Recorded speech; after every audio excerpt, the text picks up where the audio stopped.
The Boy Scouts have officially filed for Chapter 11 bankruptcy, which has been long anticipated as the organization faces a wave of lawsuits over generations of alleged child abuse. The Boy Scouts of America has acknowledged that there was a serious problem and that they need to address this. Part of this bankruptcy proceeding will be to create a victim trust, compensation trust, to be able to pay and to find the money to be able to pay for them through bankruptcy. This will put a halt to all further lawsuits from victims. It's kind of a way to cut off those claims. It is no secret that the Boy Scouts of America has had a history of alleged sexual abuse.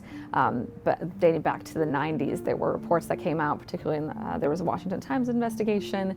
There were kind of early reports about this longstanding problem of troop leaders being accused of child sexual abuse and not being removed from the organization. A big moment came in 2010 in a landmark case in Portland in which a jury awarded $18.5 million in punitive damages to a former Boy Scout.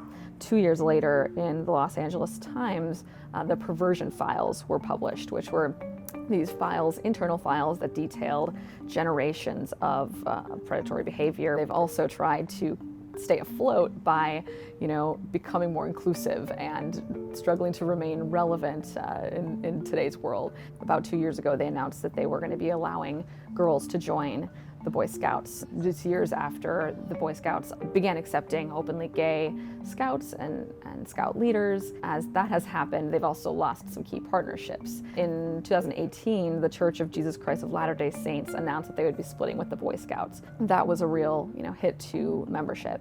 And, over the past decade, youth membership has declined more than 26%. The Boy Scouts of America continues to be one of the biggest youth organizations in the country, but it is really kind of considered an iconic, storied group that is kind of entwined in American culture. It's going to be a very complicated and long process of determining, what money do they have, what assets do they have, what can be put towards this victim compensation trust, and whether we'll actually use this as an opportunity to create some more transparency about how the Boy Scouts is set up.